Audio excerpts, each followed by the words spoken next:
So yeah, I don't mess with Chihuahuas. Chihuahuas are unloyal dogs. Like every time somebody tells you the dog don't bite, I get the shit bit out of me by said dog. Every time, Yeah. clockwork. Anybody want to tell me why that is? I don't I know. think it's in the Chihuahuas, to be honest with you. They got the little dog complex. I They got really Napoleon think the dog complex. got Yeah, them. they have to. Yeah, they have to prove themselves. Why Yep. not? But what's crazy is they're just so like ferocious, and they think they're being brave. They don't know that they're about 6 pounds away from getting kicked. Like, but they Exactly. really Little football go flying. God forbid.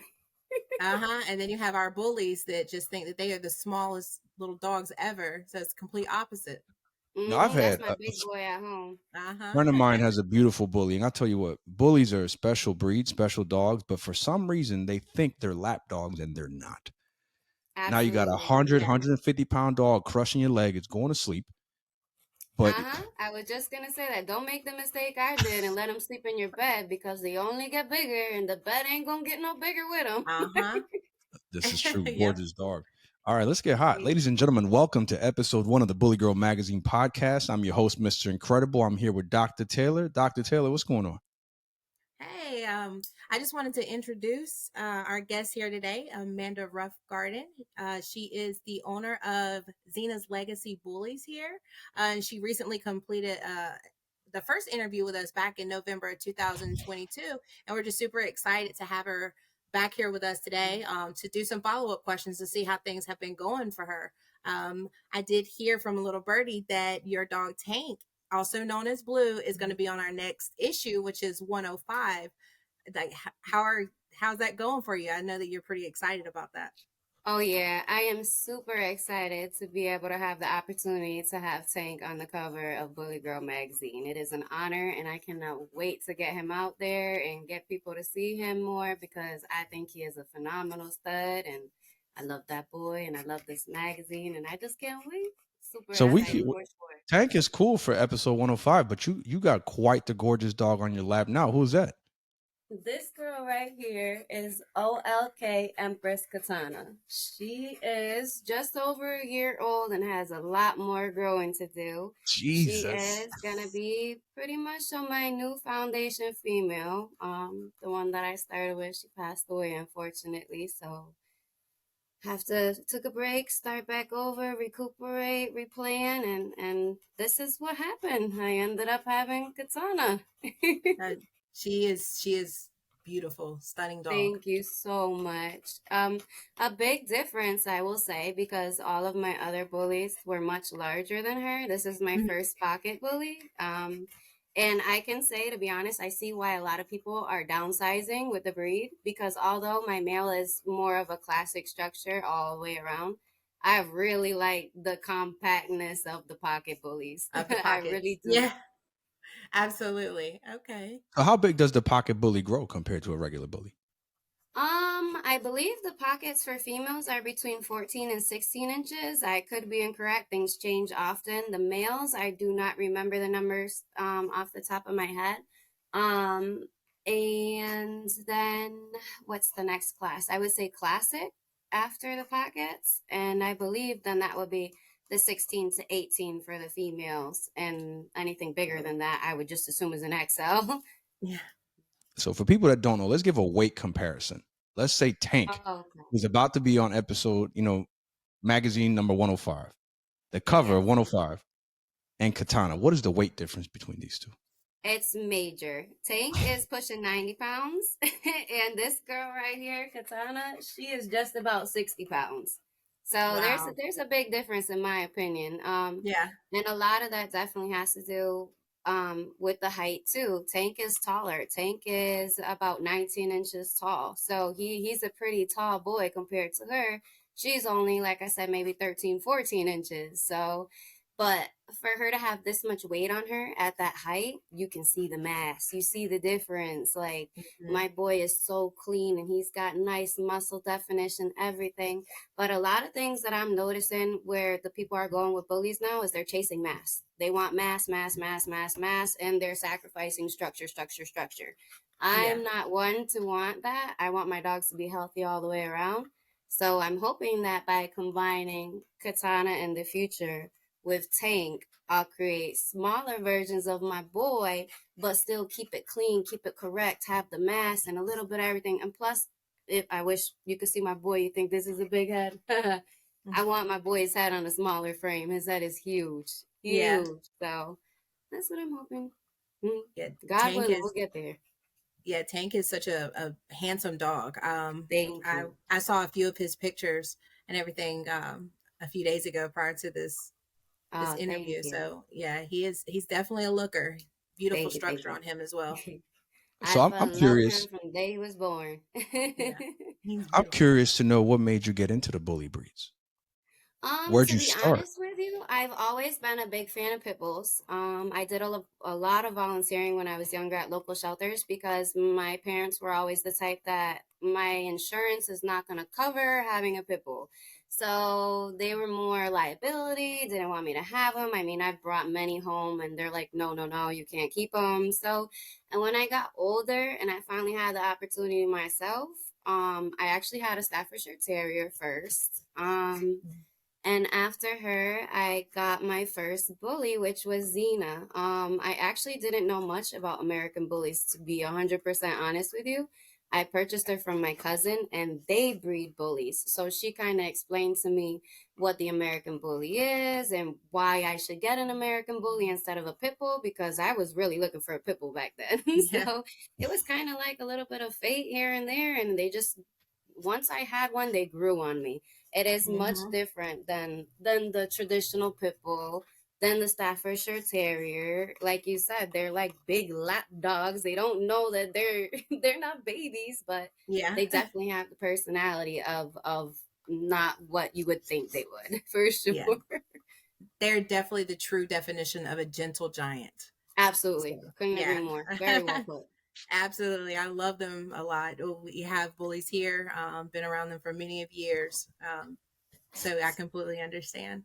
So Mhm. let's talk a little bit about Xena's legacy.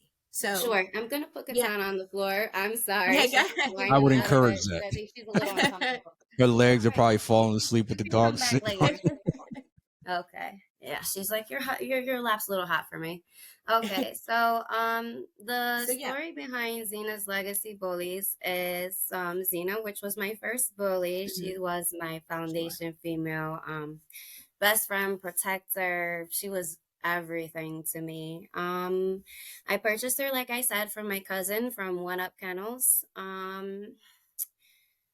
I waited until her third heat to breed her. I really was thorough about picking a stud. I wanted to pick someone that was gonna, a dog that was gonna complement her. Mhm. I only bred her once. That first breeding was phenomenal, in my opinion. I know everybody's biased, but I was very pleased with the whole litter.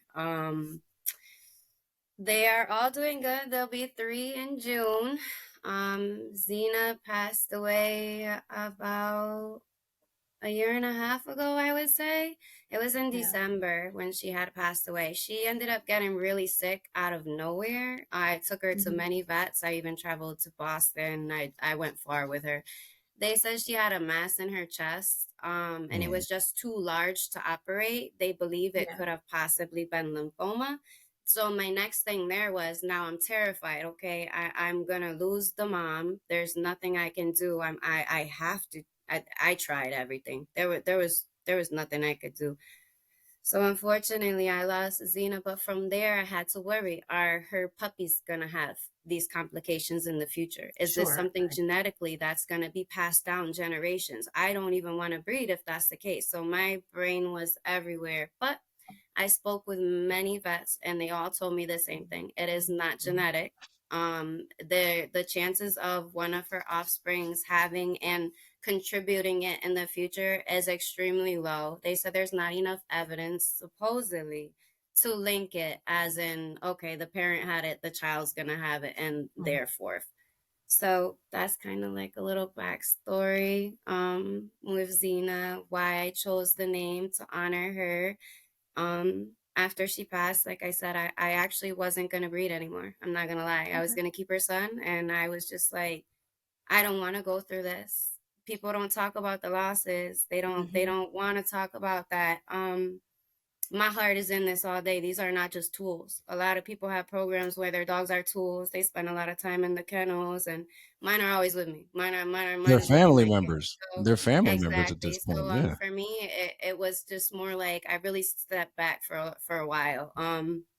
Katana, I wasn't even really looking, and it just came. When I have a lot of friends who are very good breeders, thankfully, and I just happened to reach out, and they're like, "Yeah, I've got one." And I went to go pick up the female, and it actually wasn't even this one. I got there, and I'm like, "This is not the female that I came for." And I am so grateful that these people are the way that they are. It's Luis and Leda from OLK Evolutions, as well as Omar. They are wonderful people. They actually helped me pick the right female to breed to take. They Okay. explained to me that had I took the female that I originally went there for, even though it's from the same litter, she was gonna be large, how Tank is, and I'm Mhm. never gonna be able to breed down in size if I keep breeding too large, you know? Right. So I'm grateful that they steer me in the right direction in that aspect. But yeah, for a while I was looking at Katana and I'm like, you are not the one that I came to get. You are so small. She just looked so tiny to me, but now to see her a year later, I couldn't be more pleased. They absolutely Yeah. knew what they were doing, and I'm grateful for the good direction because there's a lot of I've been through a lot of negative in this bully game too already. So, Yeah. when you have good people on your side, appreciate them and take their word and actually listen to it. Don't think that you know everything because you don't. We are still novice. Well, I am. Mhm. So, I don't know. I kind of So just try. if we're talking about listening and taking heed and taking advice from people with experience, let's say somebody who's listening to us bought a brand new family member, they got a new bully in the house, Mhm. and they have to pick this bully's diet. Obviously, you've been successful with raising bullies. You've breeded Yes. bullies, right? So talk us through what a 1 day's worth of food looks like. What are you feeding them? Are you adding stuff into their vitamins? What do you feed your bullies to make them as successful and as gorgeous as they've been? Oh, absolutely. Thank you. To be very honest with you, I used to feed them the top of the line, the most expensive dog food that I could get. I was pretty much a Xena, anything like that. Mhm. And my vet was like, no, your dogs don't need this. My dogs are having allergies, and they told me to switch to a salmon and sweet potato. So I do a Mhm. salmon and sweet potato kibble. That is like the base, but I add. So I'll add ground beef. I tend to cook the food. I've done raw with Tank, but not with Katana. Katana has a lot more allergies than what Mhm. Tank has. So I will do the dry kibble and I will add ground beef typically. I don't do chicken. I've noticed that with a lot of bullies, they have allergies to chicken, so I just stray from the chicken. But I mean, I've done liver, I've made like the homemade liver treats. I love bacon for them, all that. But typically, sorry to get off topic, just the food would be the dry kibble, ground beef, or another type of cooked meat that doesn't bother their cold stomach, anything like that. And vegetables. My dogs love vegetables. I could get them to Yeah. eat anything from Brussels sprouts to broccoli to I can't get my carrots to dogs to green. eat no I vegetables. like vegetables, so they're always on my tail about whatever I got. So I'm like, here you go, and they're all for it. Certain fruits I'll add in here and there, maybe some blueberries. A little bit more picky about fruit, apples, but you need to be very careful because the seeds have poison in them. So I mean, Yeah. you got to Yes, they do. really do your research because just because we can eat it don't mean they can eat it, and just because it looks good when people are showing their dogs eating it don't mean that your dog can eat that too. And gradual, anything you're putting in the food, start with one thing. Don't start like how I said, throw all of it in there at once because you don't know. What if your dog has a reaction? You're not going to be able to Mhm. pinpoint what is causing it if you're throwing all these new foods at once. So, Sure. and Right. the only other thing is cheese. My boy's very picky, very picky. So, I blame it on my husband. My husband got him hooked on sharp cheddar cheese. So if I don't put sharp cheddar cheese in that bowl, my dog looks at me like I am the devil and They're he don't want offended. nothing to do with it. I've literally let it Of sit course. and he'll just be like, yeah, no, I could put a little tiny shred over the bowl. He's like, yep, I'm all for it. Yeah, my dogs have a weakness to cheddar cheese too. Like if I have to give them like a medicine or something, and I sneak it into Hmm. a little bit of cheese, they'll It's gobble it up perfect. like nobody's Yeah, business. I would have never knew. I mean, way back when I first had my litter, people were telling me when I was taking pictures, "Oh, use cheese as bait, use cheese as bait," and I'm like, "But they can't even eat it; they're so tiny." But it is true; it's something they love cheese. Yeah. Okay.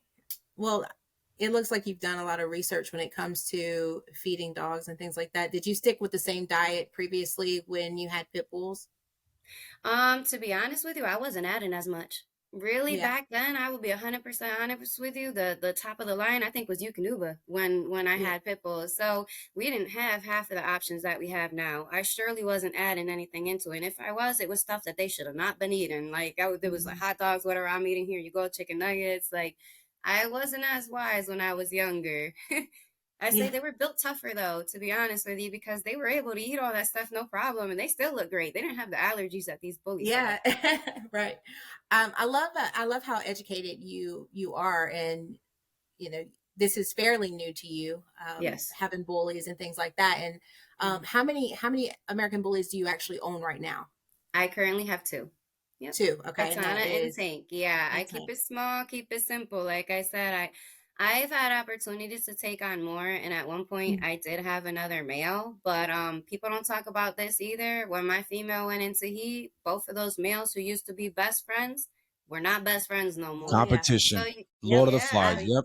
I've seen it People so don't many talk about that to times. the So point where I couldn't keep the other male no more. I had to bring him back to the people who gave him to me because I'm not gonna take a chance of anything happens to either of them. But at the end of the day, Tank is my baby. He comes first. you're I right. love that boy. So I was Right. like, I'm sorry, but this is not gonna work out. And I mean, they were shocked too because he never had any issues with any other dogs. But ever since then, he wasn't good with any other dogs. So Mhm. I mean, Tank is, but the other boy is not. So I mean, yeah, no, I keep it simple, keep it just them for now. In the future, I'm definitely gonna keep, well, God willing, if it works out, I will keep a female for my breeding so I can continue the bloodline. So But so you mentioned the that's a lot future, of so you kind of questions. opened it up for my next question, Yes. right? What is the future of your kennel? Like, where do you see yourself and your dogs in the next 3 to 5 years? That's a great question. To be honest with you, I'm really hoping, like I said, that I can do that breeding with Tank and Katana, and I really want to produce a smaller version of Tank. I'm sorry, I Okay. almost call him Blue. A smaller, Tank, more aka Blue. compact version of him because he's just the perfect dog to me. He's just really big and really he doesn't know his size, how we discussed earlier. So if I could do that, and in my aspect, that's what I want to do breeding wise. I want to Mhm. downsize, but keep that clean structure and keep it correct. And I don't want to add any faults. I want to just keep it clean and good. But in another aspect, I really do want to get him back out to shows. People have been pushing me back to get him out Yeah. there, and I've been slacking on it. I won't lie. So hopefully I could get him out there. And I know I could get him some titles. So hopefully Yeah. I'll get more active in the show ring. Even if I'm not showing him, just get him out there, socialize with people and the community, meet more people who are involved with bullies. Sometimes that's a good thing, and I'll be 100% honest. Sometimes it's not that great of a good Yeah. thing. There's everybody that's involved with bullies are not friendly. There's a lot of Just people be are competitive, honest. right? Yeah, it's super competitive Yeah, world. But absolutely. the more shows and stuff you go to, you start to become accustomed to everyone that's around, and then you start to Mhm. build the things like the community, Right, friendships, right.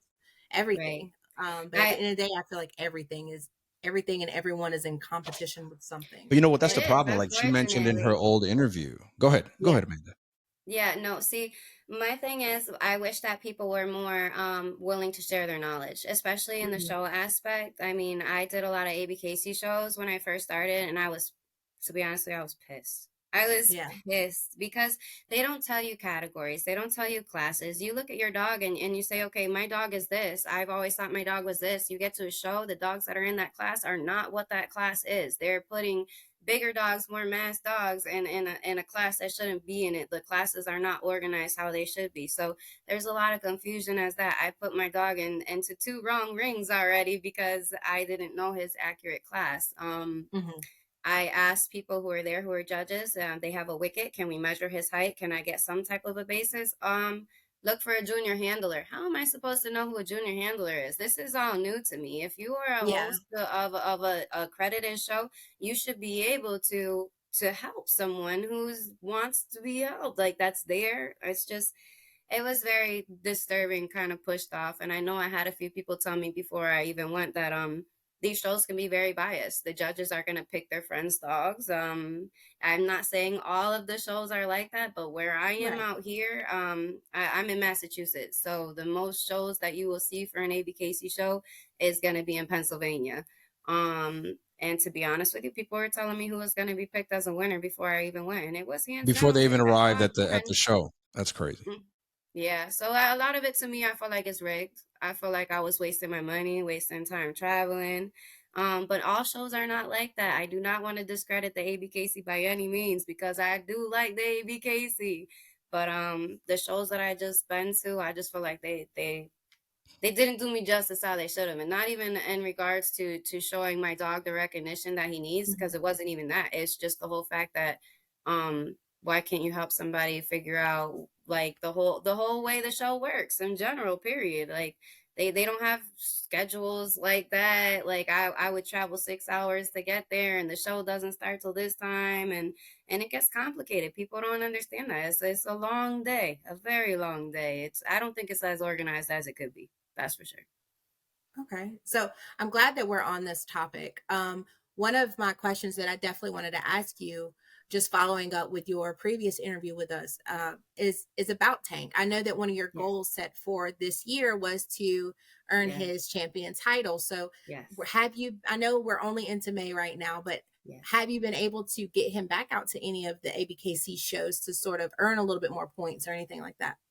No, I actually booked a booth at a show that was in Pennsylvania, and Mhm. unfortunately, I wasn't able to make it out to that show. So they accredited me the booth for another show that's coming up in July, but it's actually, I think it's in possibly Georgia. I could be incorrect, so I have to look into it. Okay. But there is another show coming up June 10th, I believe, Allentown. That's a big ABKC event. So hopefully we'll be able to make it out to that one. We shall see. There's not a lot of baby Casey events in my area, so pretty much so I have to travel pretty far to get him. Yeah. But I've heard that the shows down south are way better, to be honest with you. So maybe I do need to travel down there. I mean, you can come on down and see for yourself. I'm Oh, here in South lovely. Carolina. You'll definitely see a different range Really of dogs down here, just like you'll see up nice. north, down south, you'll see out in the Hmm. west. All the dogs you'll start seeing, they're a little bit different. I'm supposed to go But to North Carolina next week for a breeding. Hopefully, we'll see how it oh, goes. well, Yeah, so it'll be awesome. Well, welcome nice. to the Nice to just South. get a feel of the area. Okay. So that's awesome. I can't wait to see him back out there in the show ring and everything. Thank you. He's definitely a beautiful dog, and Thank you. yeah, just having him out there will definitely get you more recognition. And the more Absolutely. shows you go to, like I said, the more it becomes like family. And so you'll feel a Hmm. little bit more comfortable going to Yeah. these shows and kind of understand how they operate and things. So, Right. have you ever thought about taking uh, Tank, aka Blue, or Mhm. Katana to any of the other registries other than like ABKC or Um, maybe BRC or ICBR, anything like that? Absolutely. I don't know too much about the other registries, so if Mhm. anybody wants to fill me in with that information on how I could get him going at some of those shows, I'm definitely for it. I have him actually dual register with UKC. The UKC is Okay. a bit different. A Yeah. lot of people told me if I didn't like how ABKC did it, to go to the UKC because they're strict. They're like, Yes. you're gonna get the schedule, the routine, everything that you want if you go through UKC because they're more formal. But Yeah. I I just, don't know too much about the BRC or the second one that you mentioned. So if you guys yeah. can give me that information, I would absolutely be interested in bringing him to any event pretty much. So there is another one. I think it's June or June 24th. There's actually going to be one out here in Springfield, Massachusetts for the first time at the Mass Mutual Center. They are doing a bully show, and it's not an ABKC one, but it is a show for everybody, and I'm super excited for that one. Yeah, that's pretty awesome. So Yeah. yeah, that another thing that is definitely showed in the Bully Girl magazine are show pictures from different registries that are Yes. around the United States and everything like that. So Mm, if you haven't subscribed, definitely do that. I would recommend it. But I mm. have one more question for you before we close Sure. things out here. Is Okay. there anything that you would like to see more of in the next issues of Bully Girl magazine? Um, That's a great question. I love the content that's already in the Bully Girl magazine, and I'm Mhm. not gonna. I really don't know what more we can add to it than what you've got going on. I mean, I even just got an email the other day for a bunch of recipes, like from you guys, and I'm like, this is the coolest thing ever. And the last issue had a bunch of recipes too. So, I am not 100% sure what I would like to see more of. I really like the content that's already in there. Okay. Maybe, like you said, maybe more information about some of those shows. I don't know if that's a possibility, something like that. Okay. But other than that, the content is already great. I don't mess with what's already good. Yeah, Like, it is pretty amazing. yes, it is. Yeah, Yeah. I love it. I love seeing the new kennels or kennels who have already been there, but it's new to me because every time I'm reading an issue, there's new kennels. It's very interesting to me. I love to see different people's point of views on their programs and where they want to go with them. The same Mhm. thing, like how the feeding, everything. I think you guys got a lot of bases covered. Hmm. Absolutely.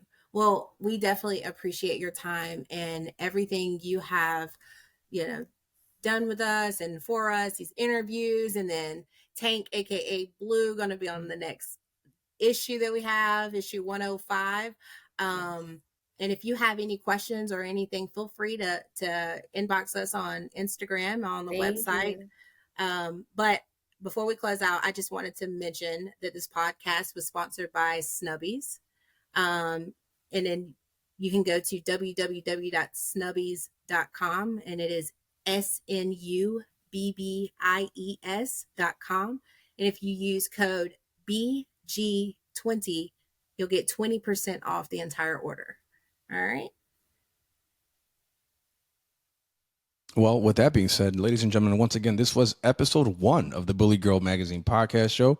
We appreciate you, Amanda, for coming on, for showcasing your dogs. We look forward to episode 105 to see Tank on that front cover. And going back to the community piece, I think now that your dog is being featured, is going to open a lot more doors from you from there moving forward. Thank you. Absolutely. Thank you So, guys. It was a pleasure. Thank you so much for having me. I'm grateful to be a part of this. well, we're grateful to have you, Dr. Taylor. I think it was a good one. Yeah, definitely. Thank you so much, Amanda. Thank you. Take care, guys.